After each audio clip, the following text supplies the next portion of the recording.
Hai guys, selamat malam semuanya. Balik lagi sama gue Bunga Citra Azara dan partner gue Hilmega Putra, host gaul yang bakal nemenin kalian semua di Talk Session where we can stories at night. terima kasih buat kalian semua yang udah gabung bareng kita di talk show kali ini. Kita akan bahas topik-topik inspiratif, Bung, dan menarik buat kalian semua. Mulai dari film yang sedang tren hingga proses di balik layar film tersebut. Bukan cuma itu, kita akan menghadirkan para bintang tamu yang memiliki wawasan luas dan kompeten di bidangnya masing-masing. Yang pastinya mereka adalah sosok inspiratif yang akan berbagi pengalaman seputar industri kreatif. So, siap-siap buat having fun bareng kita dan ngebahas hal-hal keren yang pastinya nggak kalah menarik. Tentunya, talk show ini bakal jadi acara yang kalian tunggu setiap minggunya. Kupu-kupu yang lucu, kemana engkau terbang? Sudah siap terbang? Sudah!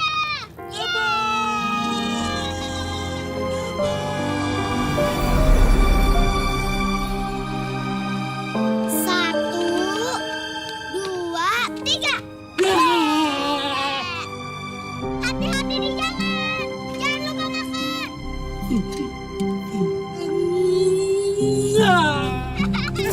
Kau mau jadi perawat kayak ibu? Kan nanti kita jadi dokter. Ya, Bapak Dok.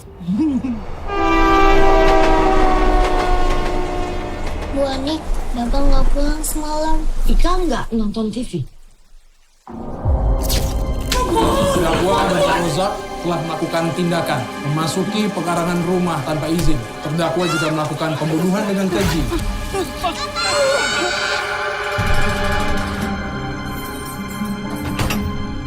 Dodo udah tinggi 175 kilo senti. Bang. 340 bang.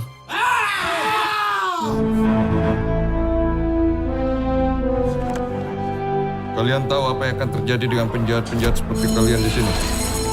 Hidup di penjara itu keras, kita harus sering-sering latihan. Sekarang kita jadi saudara. Dodo harus baik sama orang.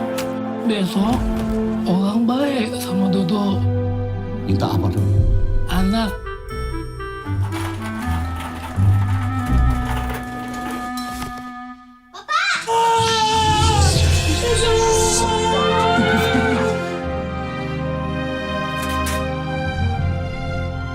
Apakah benar kamu yang membunuh Melati Wibisono? Dodo nggak jahat. Kamu harus berkorban, termasuk nyawa. Jangan lupa ya. Lupa apa? Jangan lupain Bapak. Satu, dua, tiga.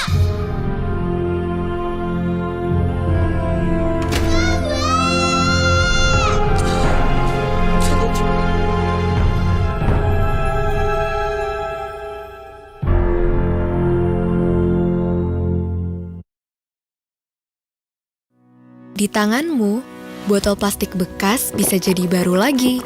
Seperti tas, baju, hingga sepatu ini. Bersama gerakan ekonomi sirkular nasional Le Mineral, mari mulai kebiasaan baru memilah sampah plastik dari rumah, menyalurkan lewat aplikasi, pemulung, ataupun bank sampah. Sampah plastikmu memberi nilai tambah untukmu dan juga untuk mereka. Dengan langkah sederhana, pisahkan sampah sesuai jenisnya, sampah organik, plastik termasuk PET, kertas, dan kaleng, lalu salurkan. Sampah plastik yang terpilah bisa didaur ulang. Mulai kebiasaan baru dan buat botol plastik bekasmu jadi baru lagi.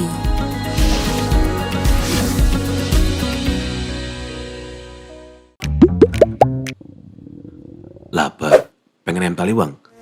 Sat, pakai Gojek. Lupa bawa dompet. Sat, pakai Gojek. Mau pergi nobar? Sat, pakai Gojek.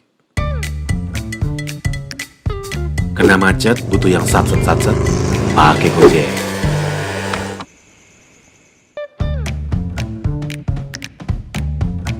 Lupa beli cemilan. Sat, pakai Gojek. Mau jadi anak sultan di Mandalika? Sat, Set, pakai Gojek. Semua bisa, semua cepat, sat-sat kayak pembalap. Ketinggalan yang penting, sat bisa dong pakai Gojek.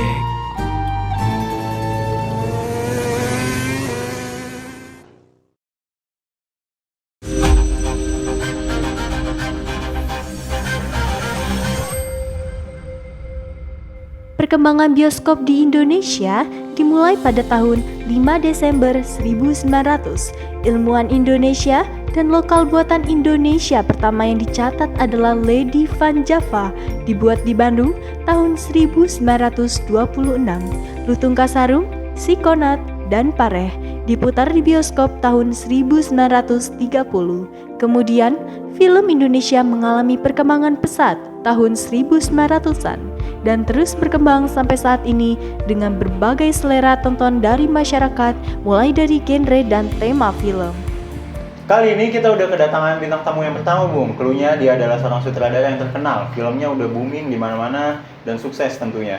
Betul, Langsung saja kita sambut Mas Hanung Bramantyo. Luar biasa. Selamat malam, Mas Hanung. Selamat malam, Mas. Silakan duduk. Apa kabar, Mas Hanung? Alhamdulillah baik sekali. Gimana Mas, Mbaknya? Alhamdulillah baik juga. Ya. Sekarang lagi sibuk apa nih, Mas? Abis film Miracle in Cell kemarin kan yang udah booming tuh di medsos. Alhamdulillah kita kan Miracle Cell nomor 7 itu udah kenyang juga makan penonton kan banyak. Ya. Sekarang lagi sibuk ngegarap ini Gatot Kaca. Film Gatot Kaca. Jadi mudah-mudahan bulan depan udah bisa launching dan tayang di seluruh bioskop Indonesia gitu, Mas, Mbak. Wah, menarik banget nih film Gatot Kaca. Kalau boleh tahu bagaimana sih, Mas, film sinopsis dari film Gatot Kaca itu? Gatot Kaca ini kita ambil dari sebuah wayang legendaris dari India yang kita bungkus secara modern. Jadi gimana nih, wayang legendaris kan itu zaman dulu banget ya. Kita bungkus dengan sebuah video yang modern gitu, Mbak, Mas ya. Wah, pasti bakal keren banget nih. Pastinya penonton juga di rumah udah gak sabar buat nyaksiin film Mas selanjutnya. Oke, kita balik lagi ke film Miracle in Cell No. 7. Apa sih alasan Mas Hanung untuk memproduksi ulang film tersebut ke versi Indonesianya? Oke, ini menarik juga nih, banyak juga yang nanya soalnya kayak gini. Karena saya merasa hukum Indonesia itu kurang tegas ya, maksudnya si bapak ini saya merasa dia dihukum karena tidak bersalah padahal gitu. Yang membuat saya resah akhirnya saya tafsirkan dan terjun jadi sebuah film gitu, Masnya, Mbaknya. Tantangan apa aja sih, Mas, untuk pembuatan film Miracle in Cell No. 7 versi Indonesia ini? Oke, tantangannya. Kalau tantangannya ini kan aslinya film Korea deh. Iya. Gimana caranya orang-orang Indonesia ini saya pengennya bisa dinikmatin juga, cuman nggak perlu yang namanya baca-baca subtitle gitu. Iya. Betul. Dan menurut saya gimana caranya juga bikin film ini yang sama persis dengan film aslinya gitu. Itu menurut saya itu tantangan yang paling berat sih secara simpelnya kayak gitu. Buat set lokasi sendiri kan kita lihat paling banyak itu ada di penjara ya, Mas ya. Gimana sih set lokasi penjaranya itu? Apakah dia beneran di penjara ataukah Mas bikin sendiri gitu? Oke. Ini juga menarik nih, nggak kalah menarik nih.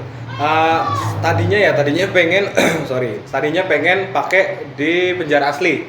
Cuman saya berpikiran bahwa kalau penjara asli itu kan pasti banyak orang-orang berbicara ya, tahanannya, apa polisinya gitu ya.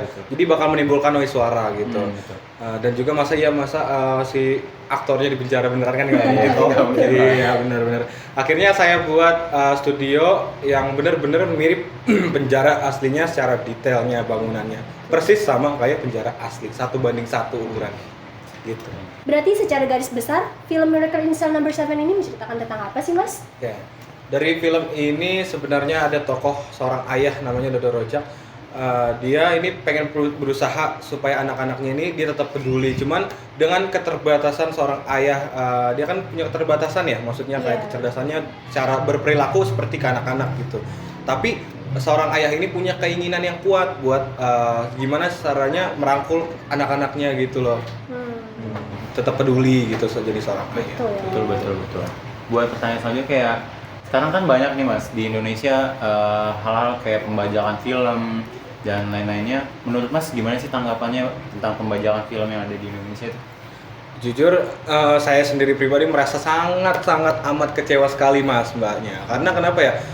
Kita sebagai sutradara atau tim produksi lainnya itu sudah merasa effort, sudah merasa kita kerja ini semaksimal mungkin demi film yang luar biasa bagus gitu. Tapi ada pembajakan atau ada oknum-oknum yang ngebajak film ini secara ilegal. Menurut saya itu kecewa banget karena secara simpelnya kita bisa artikan sebagai dia nggak menghargai hasil karya. Betul, nggak mengapresiasi karya. Seperti itu, Mas. Apa sih harapan Mas Hanung yang penonton dapat rasakan atau ambil dari film ini? Saya pengen, harapan saya dengan adanya film Miracle Cell nomor 7 ini supaya orang-orang ini paham bahwa seorang ayah nggak seburuk yang dibayangkan gitu ya. Bener banget. Iya, betul banget kan. Seorang ayah juga masih punya kepedulian terhadap anak-anaknya. Seorang ayah juga mempunyai rasa empati kepada anak-anaknya gitu. Walaupun seorang ayah yang tadi saya sudah jelaskan itu memiliki keterbatasan kecerdasan, Mas. Iya betul banget. Gitu. Nah, pemirsa, seperti yang diharapkan oleh Mas Hanung tentang industri film kreatif ini, semoga perfilman kita semakin maju dan kita dapat melestarikannya semakin lebih baik lagi. Betul banget. Baik, terima kasih Mas Hanung sudah bersedia hadir di acara Talk Session hari ini. Semoga tetap sukses. Amin. Kayaknya buat Mbak sama Masnya bisa nih ntar kalau kita bikin film kita guys. Bisa sih, ditunggu ya callingannya. Oke, terima kasih Mas. Nah, untuk pemirsa di rumah, setelah ini kita akan ada bintang tamu yang gak kalah menarik. Tetap bersama kita di Talk Session where we can start stories at night. Keluarga Chandra. Nyari apa? Hah? Mana yang mana ya? Cari pakai mulut, bukan pakai mata. Sampo. Sampo apa? Sampo anti ketombe dengan perlindungan 48 jam. Bisa tebak? Head and Shoulder. Bagaimana dengan Anda? Hot and Saddle. Head and Solider. Jadi yang mana? Saya ambil jawaban Head and Shoulders. Kita lihat. Netizen membuktikan. Iya, semuanya benar. Move on ke Head and Shoulders dengan perlindungan 48 jam, 5 kali lebih dahsyat. Ketombe basah dan apek kelar. Selamat. Mau juga? Minta sama abang warungnya dong. Minta Head and Shoulders sama abang warungnya ya. Move on ke Head and Shoulders. Apa tuh? Bagi dong.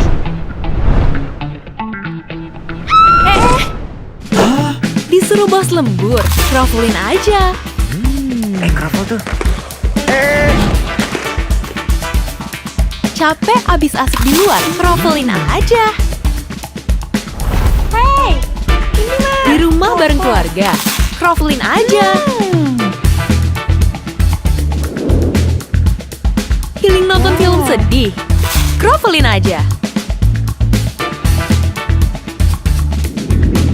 Bete ribet mau yang simple? Tenang, selalu ada krovel. Mau di situationship apa aja, The Krovel from 21 Cafe selalu siap nemenin kamu. The Krovel from 21 Cafe for everyone, everywhere, every time.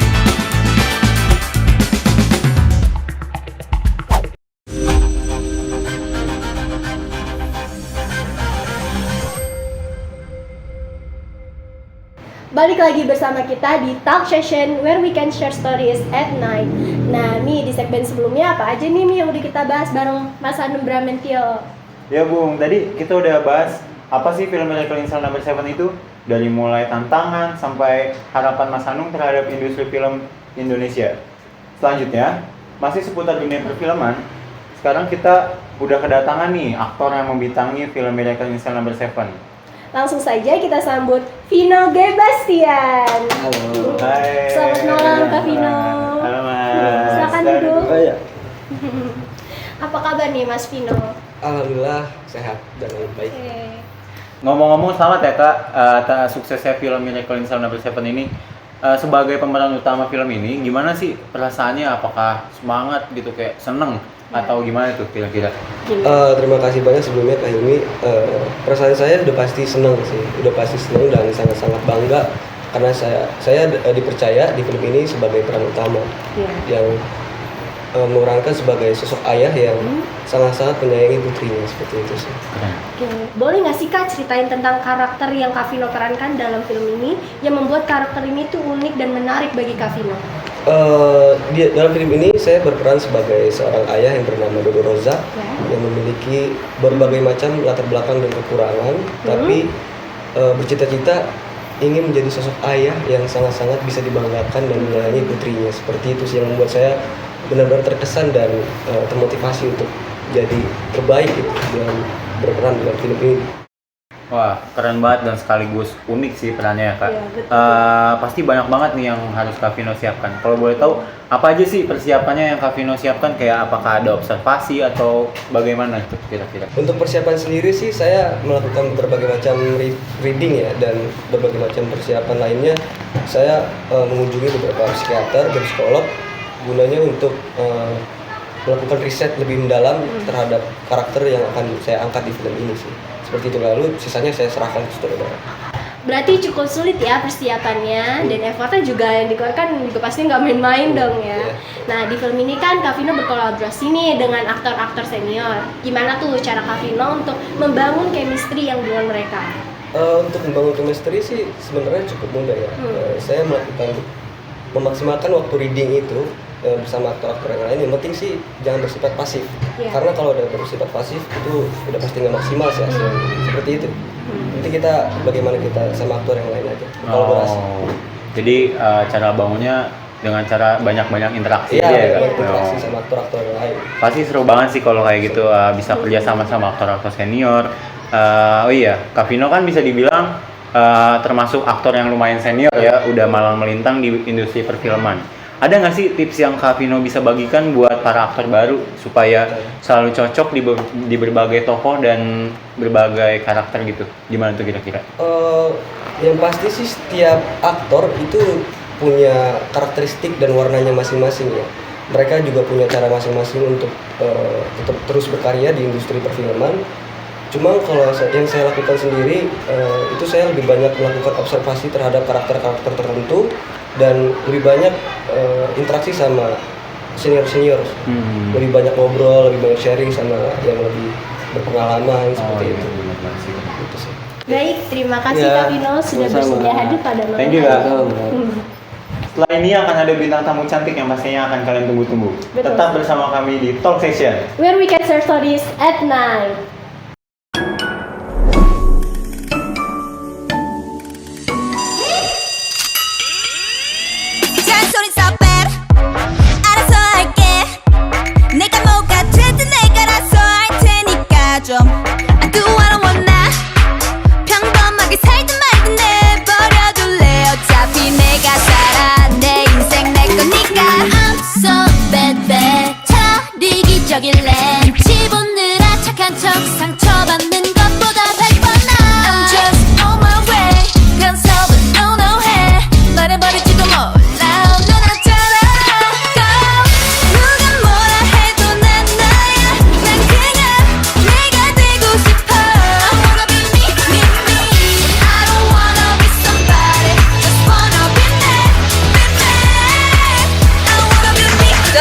Your move. Ultra Milk.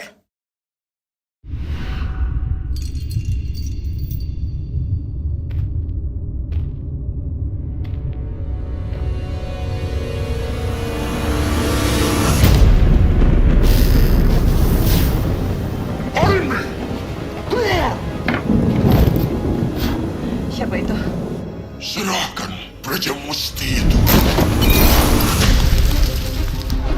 Kemenangan Pandawa ribuan tahun yang lalu di Perang Baratayuda harus kita balas. Sejak kecil kamu sudah berbeda, Yuda. Maka ibu mengajarimu dengan cara yang berbeda. Ibu! Kurawa. Jadi Pandawa dan Kurawa itu nyata. Kita adalah keturunannya. Ada dalam darah kita. Gen kita. Mereka mengambil zat pati jiwa ibu saya. Itu medali Braja Musti. Medali itu bisa memberikan kekuatan, mengubah otot dan tulang lo menjadi besi. Kalau emang bener ini warisan nenek moyang lo, artinya lo punya gen spesial, Gatot Kaca.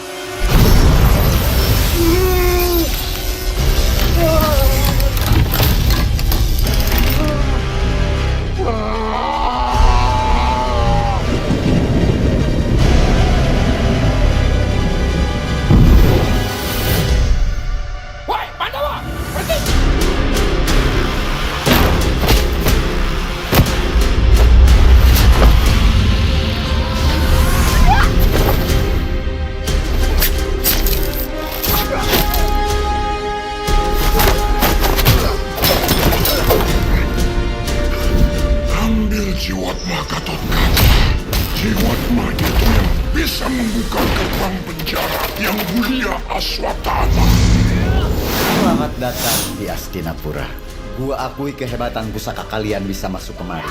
Saatnya kita menjemput kemenangan kita menghabisi seluruh keturunan Pandawa.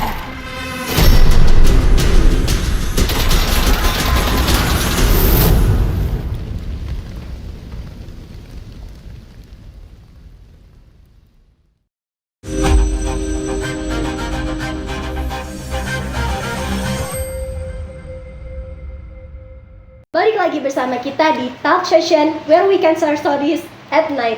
Nah, di segmen 1 dan 2 kita sudah menghadirkan sutradara sekaligus aktor dari Miracle in Cell No. 7 ya Hilmi. Ya, betul sekali. Sutradara udah, aktor udah. Nah, kali ini kita menghadirkan aktrisnya yang memerankan karakter sebagai anak dari Bapak Dodo Rozak ketika sudah dewasa. Kita sambut Kak Mawar Deong. Hai, selamat malam Kak. Silakan. Makasih. Wah, cantik banget loh ya aslinya. Terima kasih Kak. Mawar, boleh tahu nggak sih persiapan apa aja yang udah kamu lakukan untuk memerankan sosok Kartika dewasa? Persiapannya sih aku cuman menonton film Miracle in Cell versi Korea ya. Itu sangat membantu aku untuk mendalami peran sebagai Kartika di film ini sih. Kalau menurut kamu Mawar, ada nggak kesulitan dalam memerankan karakter Kartika? Kesulitannya ada sih Kak. Kesulitannya tuh kayak misalkan ini tuh filmnya sangat nggak mudah dan menantang banget ya bagi aku. Apalagi di film ini aku mendapat waktu itu paling sedikit dari pemain yang lain. Oh gitu. Jadi cara kamu gimana sih buat nanganin itu? Apakah readingnya ditambah lagi atau gimana tuh kira-kira? Cara aku untuk memanage waktu sih Kak, mulai dari makeup, wardrobe itu, dan juga apa sih membaca skrip itu ya, skripnya ya. Itu sangat singkat sih Kak, waktunya itu harus bisa manage waktu aja gitu. Oh, jadi manage waktunya harus benar ya? Iya. Ada nggak adegan paling menarik bagi Mawar di film Miracle in Cell No. 7 ini? Wah, ada banget sih Kak. Apalagi aku di sini sebagai pengacara ya gitu. Itu menurut aku sangat menarik banget sih. Apalagi pas lagi di tempat apa sih namanya persidangannya gitu ya. Di dalam persidangan. Itu aku kayak gimana ya? Kayak berasa keren aja. Oh. Oke, kamu kan sekarang di film ini kamu bekerja sama aktor-aktor yang udah gede ya, sama sutradara yang terkenal banget nih. Gimana sih perasaan kamu bekerja sama mereka gitu? Happy banget pastinya. Terus ini juga first time banget buat aku. Ini kesempatan ini tuh aku nggak bakal sia-siain sih, karena aku udah kayak menjiwai banget sebagai Kartika. Pastinya dong ya, harus berprofesional. Bagaimana kamu menjaga keseimbangan antara dunia akting kamu, musik, dan pendidikan? Kalau pendidikan sih ya, aku di waktu senggang nih, misalkan kayak lagi break syuting atau lagi libur syuting, aku mengisi semuanya. Terus juga musik juga seperti itu sih. Kan kamu udah main di beberapa film nih. Menurut kamu apa sih yang membedakan Miracle in Cell No. 7 ini dengan film-film yang sebelumnya? Ini peran baru ya, dan tantangan baru sih buat aku. Aku di sini sebagai pengacara, dan tentunya aku untuk mendalami peran sebagai pengacara di film ini, aku menonton referensi kayak film-film atau video tersebut ya, biar supaya bisa menjiwai banget gitu. Menurut kamu pesan moral apa yang bisa dipetik dari film Miracle in Cell No. 7 ini, Mawar? Nah, untuk pemirsa di rumah, bagaimana kita harus berperilaku adil tanpa pandang bulu kepada penyandang disabilitas. Oke, terima kasih Mawar telah bersedia dan meluangkan waktunya untuk hadir di Talk Session hari ini. Dan terima kasih juga kepada kalian semua yang udah bergabung sama kita malam ini. Sesi percakapan kita memberikan wawasan dan inspirasi yang luar biasa. Kami berharap kita semua dapat mengambil pelajaran berharga dari apa yang telah kita dengar hari ini. Ingatlah, setiap percakapan adalah kesempatan untuk belajar dan tumbuh. Semoga apa yang telah kita diskusikan hari ini menjadi langkah awal untuk perubahan positif dalam hidup kita masing-masing. Teruslah berbicara, mendengarkan, dan terhubung satu sama lain. Bersama-sama kita dapat menciptakan perubahan yang lebih baik untuk dunia ini. Terima kasih atas kesempatan ini dan sampai jumpa pada kesempatan berikutnya. Talk session where we can share stories at night. Marilah kita saksikan penampilan penutup dari Kavino G. Bastian.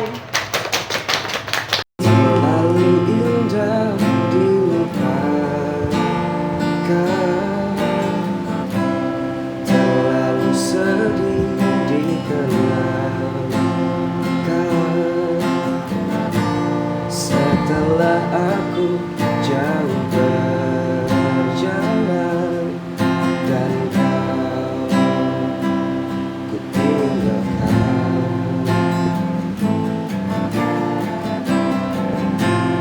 betapa hatiku bersedih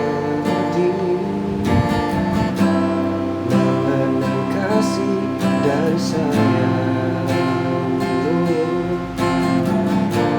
Setulus pesanmu kepadaku, engkau kan menunggu.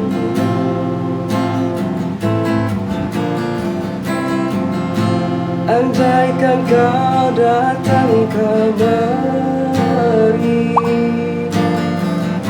jawaban apa yang kau beri? Adakah jalan yang kau temui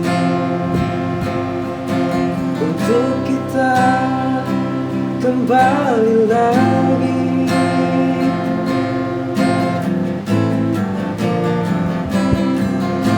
Bersinarlah bulan purnama, seindah serta tulus cintanya. Bersinarlah terus sampai nanti lagu ini ku akhiri.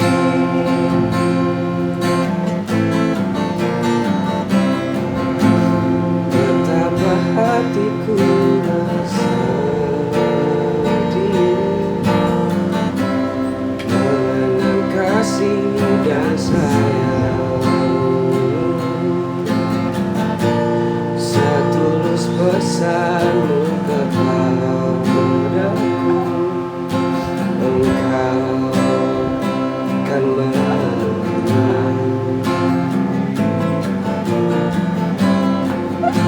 Andaikan kau datang kemari, jawaban apa yang akan ku beri? Adakah jalan yang kau temui untuk kita kembali lagi? Bersinarlah bulan purnama, seindah serta tulus cintanya. Bersinarlah terus sampai nanti lagu ini ku akhiri. Andaikan kau datang kemari, jawaban apa yang akan ku beri? Adakah jalan yang kau temui untuk kita kembali lagi? Bersinarlah bulan purnama, seindah serta tulus cinta.